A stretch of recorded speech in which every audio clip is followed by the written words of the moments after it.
This is the Barbados Today morning news for Monday, December 16. Thank you for joining us. I am Mary Claire Williams. We begin with news that a day at the beach ended in a double drowning on Sunday. A mother and her son lost their lives on Welches Beach in Christchurch.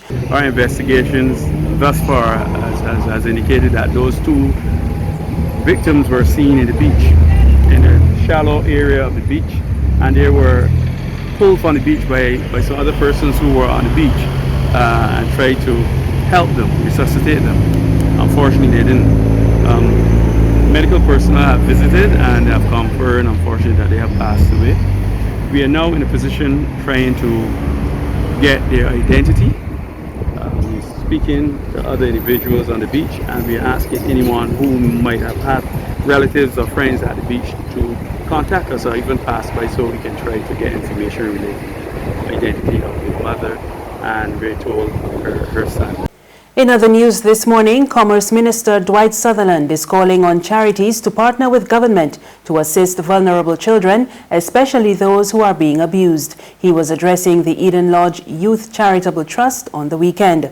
Sutherland said statistics from the Child Care Board show that between 2017 and 2018, there were 716 cases of child abuse, but he is worried that the figure may be higher due to the large number of unreported cases.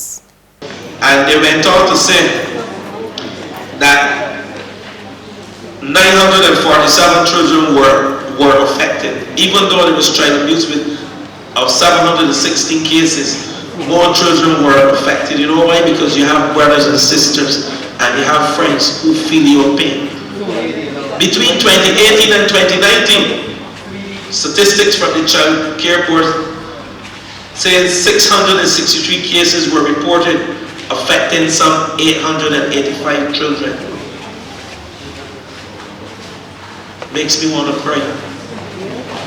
These cases reported to the Child Care Board may not reflect the true gravity of the problem in this country, because everyone don't come forward to say, I have been abused, I have been molested. Barbados has welcomed the Argentine vessel Frigate Ara Libertad. Commanding Officer Captain Luis Rame says the purpose of the mission here is to complete the professional skills of the Navy future officers. 46 officers are now performing the last leg of their training, which began in August 2017, and it will be completed at the end of January. So we have a 4-year academic program at the Naval Academy, and in the 5th year they came on board Ara Libertad, and during the training cruise they take different posts on the ship to perform the skills that they will use later when they became officers. So now we have 46 midshipmen that are training, and as we are finishing the training cruise, since we left Argentina in August 17, and we will back at home in the end of January, they are now performing their last examinations and their last skills for becoming Navy officers. Some of Barbados's budding entrepreneurs were hard at work on the weekend promoting their businesses at the St. Gabriel's School's Christmas market. The students were part of the Barbados Entrepreneurship Foundation's $20 Student Challenge Marketplace. Champion of the foundation, Omar Kennedy, says the students are enthusiastic about their businesses and the BEF will continue to assist them to develop their craft. The concept is, we want to have as many persons have the exposure to the public as possible so they can trade. So as many open markets, whether we create them on our own by liaising with business partners, or we come with already established marketplaces such as here at St. Gabriel's, we find synergies so that we can bring the kids out and they can trade their goods. And they work very well together. We encourage them to embrace the different aspects of entrepreneurship in terms of working together and being early and finding ways around difficulties with limited resources and spaces, and they all do a very, very, very good job coming together and working together for the good of the entire team. Sports now. Centuries from Shimron Hetmeyer and Shea Hope powered West Indies to an 8-wicket win over India in the first one-day international on Sunday. Hetmeyer with his career-best 139 and Hope unbeaten on 102 put on a key second-wicket partnership as West Indies eased to victory with 18 balls to spare. Both men say they enjoy working together and Sunday was no different. It's always nice batting with Shea. He's very much someone that I love batting with. Although we have some hiccups when running, but other than that, all my guys are always nice batting with him. He's always a good partner, and I like batting with him. Yeah, I can definitely see him. Just seeing him be himself at the other end. It's like seeing him flowing, get the ball up very easily, made it bowling up there.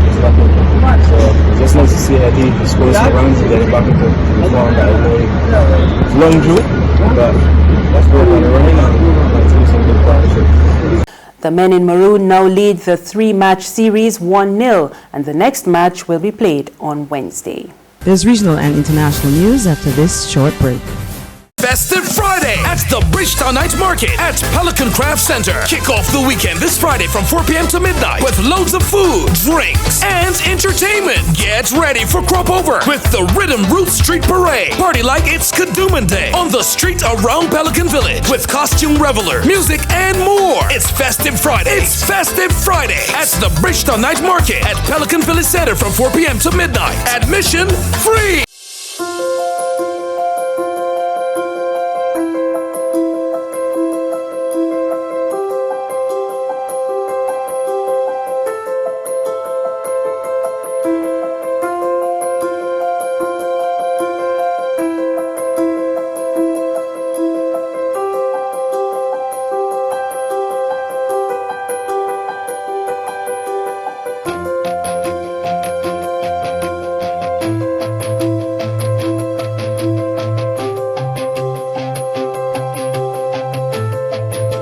Barbados Today, news you can trust. Thank you for staying with us. We're back with news from the region. Jamaicans are continuing to celebrate after 23-year-old Tony Ann Singh captured the Miss World title on the weekend. She is the 4th Jamaican to win the beauty pageant, and after the win, Jamaicans could not contain their elation, as we hear from TVJ News. Make me feel good for know that Jamaica win Miss World, you see me? And next thing I'm a parishing and that you see it, so you don't know Jamaica to the world. Motivate all black Jamaican. All Jamaican around the world know so we can do it. Like Bolt and a Bolt alone, you know. Well, I am so happy for Miss Jamaica Tony Ann Singh. I was so excited. You girl, we're proud of you.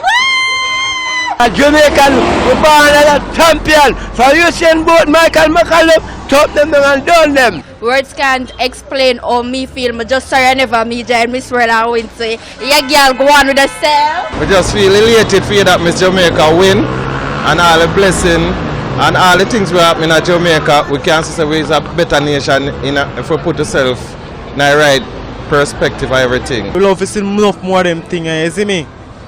Enough more talent, enough more this, enough more beauty, enough more, you see me? For Jamaica, you know the thing go. Everything live, man, you see it? This is especially great to me, seeing as the whole Miss Universe fiasco just went on. So yeah, I'm really proud. Local leaders were just as happy. Tourism Minister Ed Bartlett insisting the victory augurs well for Jamaica's tourism. We want to say, Tony Ann Singh, you have made Jamaica proud and you are the quintessential product that continues to make Jamaica the exciting destination that the world sees us. For Culture Minister Olivia Grange, today was a great day for all Jamaicans. She represented Jamaica well at the Miss World competition.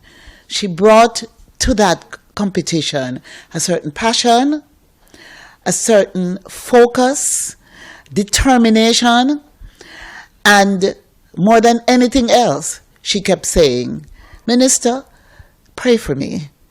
And it was most touching. Prime Minister Andrew Holness and Miss World 1993 Lisa Hanna were among those who also shared congratulations. She's a special young woman and she reigns for all young women who will see her as an example of great composure, humility, confidence, and intelligence. On the international scene, the United Nations climate talks ended in Madrid on Sunday with a compromise deal.